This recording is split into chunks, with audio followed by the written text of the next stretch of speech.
కులాల మధ్య రెచ్చగొట్టే విధంగా వైకాపా నాయకులు ప్రయత్నాలు చేస్తున్నారని మనిషితో పాటు ఇతర జనసేన నాయకులు కూడా చెప్తున్నారు.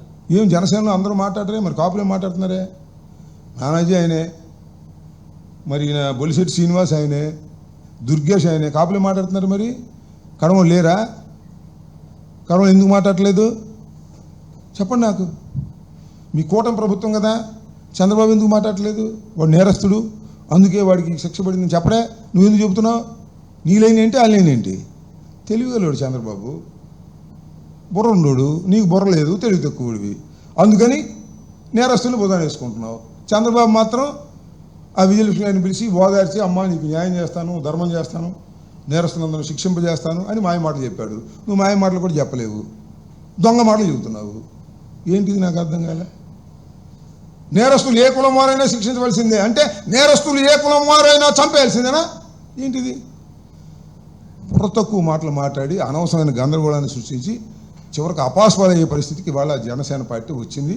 పవన్ కళ్యాణ్ గారు కాకినాడ వెళ్ళి మీటింగ్ చెప్పే వరకు వాళ్ళు రెచ్చగొట్టేంతవరకు ఇళ్ళలో పడుతున్నారు జనసేన వాళ్ళు. ఇప్పుడు వచ్చి కళ్ళు తాగిన కోతుల్లాగా చిందులేస్తున్నారు. కళ్ళు తాగిన కోతులే వీళ్ళందరూ చిందులేస్తున్నారు. 20వ తారీఖున పవన్ కళ్యాణ్ గారు వెళ్ళి మాట్లాడరా మీరెవరు, నేనే మాట్లాడాలా అని వాళ్ళు గద్దించాడు. అదే మన పవన్ కళ్యాణ్ గారు తిడుతున్నారా, మనం ఇక చిందులేయాలని చిందులేస్తున్నారు. నోటికి ఇష్టం వచ్చేట్టు మాట్లాడుతున్నారు. ఏం మాట్లాడుతున్నారు? మీ పరువు పోగొట్టుకుంటున్నారు.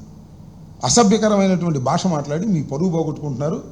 పవన్ కళ్యాణ్ గారు చెప్తేనే ఇలాంటి అసభ్యకరమైనటువంటి భాష మాట్లాడుతున్నారనేటువంటి భావన దేశవ్యాప్తంగా రాష్ట్ర వ్యాప్తంగా ప్రజల్లో కలుగుతూ ఉంది.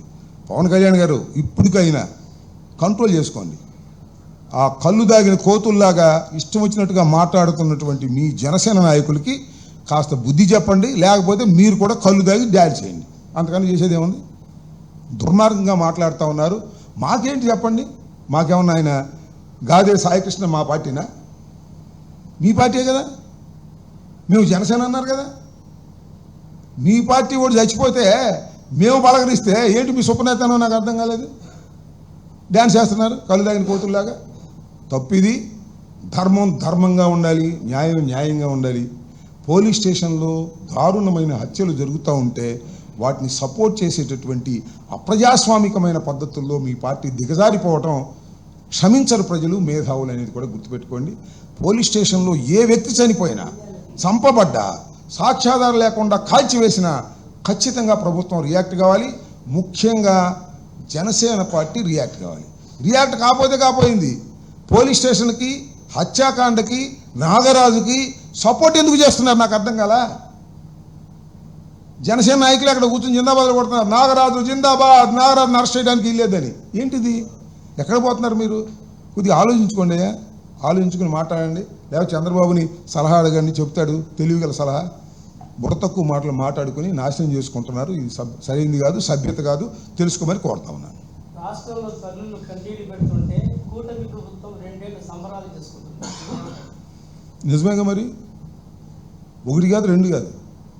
విజయవాడలో మరొక లాకప్ డెత్ లాంటి చూసాం కదా మనం. కిరణ్ కుమార్ కదా, పేరు పోగిన కిరణ్ కుమార్, కాంతి కుమార్ ఆత్మహత్య చేసుకున్నాడు.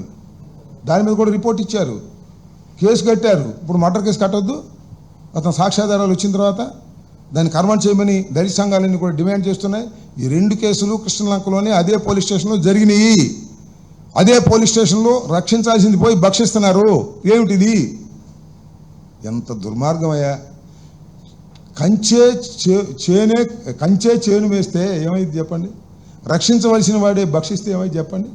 ఎవరు? పోలీసులు రక్షించాలి. ఏమన్నా నేరం చేస్తుంటే వాడిని నుంచి ప్రజల్ని కాపాడాలి. నేరస్తులని చెప్పి తీసుకువెళ్ళి వాళ్ళని చంపేస్తుంటే ఇంకేం చేయాలి? ఎక్కడికి పోతుంది ఈ రాష్ట్రం? ఎక్కడికి పోతుంది ఈ దేశం? ఎక్కడికి పోతుంది ఈ డిపార్ట్మెంటు, పోలీస్ డిపార్ట్మెంటు? కమిషనరే నాయకత్వం వహించి టాస్క్ ఫోర్స్ని పంపించి అతను తీసుకొచ్చారే. చాలామంది గుసగుసలు ఆడుకున్న దీని వెనుక చాలా పెద్ద కథ ఉంది. ఎవరో పెద్ద నేరస్తుడిని కాపాడటం కోసం ఈ పిల్ల సాయిని కుర్రవాడిని బలి చేశారు. అది ఎప్పుడు బయటకు వస్తో తెలియదు. రేపు 29వ తారీఖు ఏం చెప్తారో చూద్దాం కోర్టులో. ఇవాళ 23 కదా, ఇంకా ఎంత ఉంది? 6 రోజులు ఉంది. ఆయన తీసుకొస్తారా? శవాన్ని తీసుకొస్తారా? బూడిద తీసుకొస్తారా? అసలు బతికున్నాడో లేదు అని చెప్తారా? ఏం చెప్తారో సస్పెన్స్ 29వ తారీఖున పోలీస్ డిపార్ట్మెంట్. ఇన్వెస్టిగేషన్ చేస్తున్నారు కదా. అంటే ఏం చెప్తారు? నాకు తెలిసిన వరకు ఇంకా ఇన్వెస్టిగేషన్ చేస్తున్నాం, ఇంకా ఆచూకి తెలియదని చెప్తారా? షేమ్.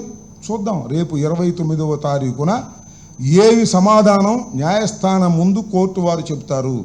సీసీ ఫుటేజీలు కూడా మాయం చేశాడు. అంతకన్నా నేరస్తులు ఎవరు ఉంటాయండి?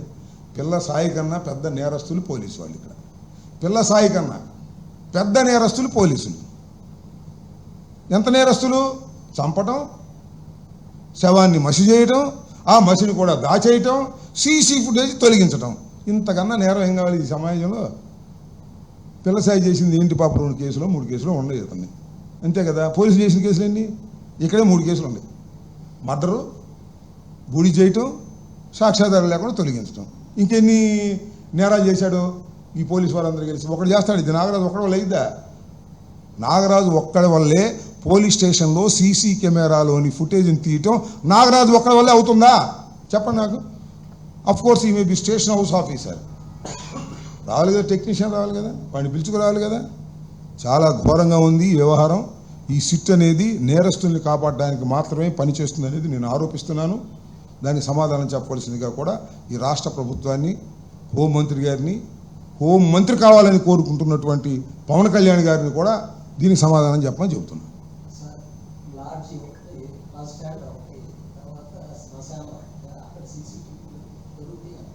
ఏంటి ఏంటి ఎదుగుతున్నారంట. ఇవాళ పేపర్లో నేను చూసా, పోలీస్ స్టేషన్లో పోతే, రక్షక భట నిలయంలోనే పోతే ఇంకా రోడ్డు మీద ఎందుకుంటాయా? హోటళ్ళు ఎందుకుంటాయా? శ్మశానాలు ఎందుకుంటాయా? ఎక్కడా ఉండవు. సాక్ష్యాధారాలే దొరకనటువంటి కేసుగా ఇది రూపుదిద్దుకోబోతుంది. సాక్ష్యాధారాలు దొరకనందువల్ల మేమేం చేయలేకపోయామని చెప్పేటటువంటి పరిస్థితికి రేపు 29వ తారీఖు రాబోతుంది అనేది నాకు అనుమానంగా ఉంది. పోలీస్ స్టేషన్లోనే, రక్షక భట నిలయంలోనే సీసీ ఫుటేజ్ లేకపోతే ఇంకా శ్మశానంలో ఏముంటుంది? బూడిదే. రోడ్డు మీద ఏముంటుంది? బూడిదే. అదేదో 302 హోటల్లో ఏముంటుంది? బూడిదే. అది ప్రైవేట్ది. వాడు ఏం చేస్తాడు? తీసేసాను అంటాడు. వాడిని కాదంటానికి ఏముంది? కానీ పోలీస్ స్టేషన్లో సీసీ ఫుటేజ్లు 18 మాసాల వరకు భద్రపరచాలని సుప్రీంకోర్టు డెసిషన్ ఉన్నా కూడా ఎందుకు తొలగించారు? ఇది కీలకమైంది కదా. దీనికి సమాధానం చెప్పాల్సిన బాధ్యత లేదా ప్రభుత్వానికి?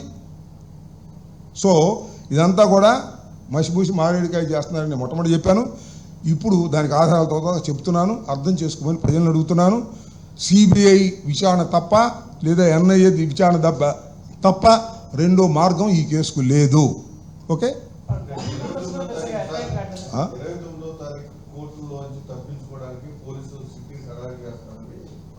అవును, 29వ తారీఖు ఏదో సమాధానం చెప్పాలి కదా. మేము విచారణ చేసాం, 302 బుక్ చేసాం. బహుశా 29వ తారీఖు లోపలే అన్ని సాక్ష్యాధారాలు నాగరాజు గారు తొలగించిన తర్వాత ఆయన్నే తీసుకొచ్చి అరెస్ట్ చేస్తారు.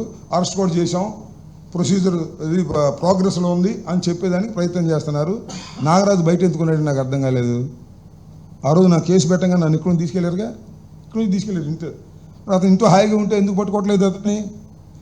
అంటే అతన్ని పట్టుకుంటే, అతన్ని విచారిస్తే చాలామంది హయ్యర్ లెవెల్ ఆఫీసర్ల పేర్లు చెబుతాడు. ఎందుకు చెబుతాడు? వాళ్ళ ఆదేశం ప్రకారమే ఈ క్రైమ్ అంతా జరిగింది కాబట్టి, దానిలో కమిషనర్ కూడా ఇన్వాల్వ్ అయి ఉన్నాడు కాబట్టి, ఇంకా చాలామంది ఐపీఎస్ ఆఫీసర్లు ఇన్వాల్వ్ అయి ఉన్నారు కాబట్టి, ఏదో పెద్ద నేరాన్ని అతని మీద మోపటం కోసం, బలవంతంగా అతను ఒప్పించటం కోసం, ఎవరినో రక్షించటం కోసం ఈ తతంగం అంతా జరిగింది. ఈ తతంగంలో అతను చనిపోయాడు. ఈ వాస్తవాలు బయటకు రాకోకుండా కప్పిపుచ్చేందుకు తీవ్రమైన ప్రయత్నం జరుగుతున్నది. ఇది నా ఆరోపణ కాదని చెప్పానండి. అసలు ఇంతవరకు ఎప్పుడైనా మీరు చూశారు కదా, చాలా కేసుల్లో దొంగతనం జరిగితే ఎస్పీ వచ్చి మాట్లాడతాడు, అయ్యా దీని మీద విచారణ జరుపుతున్నాం, 2 టీములు వేసాం, 3 టీములు వేసాం అని చెప్తారు. దీనికి ఇంతవరకు మాట్లాడేవాడును? హోంమంత్రి మాట్లాడలా, డీజీపీ మాట్లాడలా, కమిషనర్ మాట్లాడలా, పోలీస్ డిపార్ట్మెంట్ నుంచి ఎవరైనా మాట్లాడారా? ప్లాస్టర్ వేసేస్తున్నారు పోలీసులు. ఎందుకు?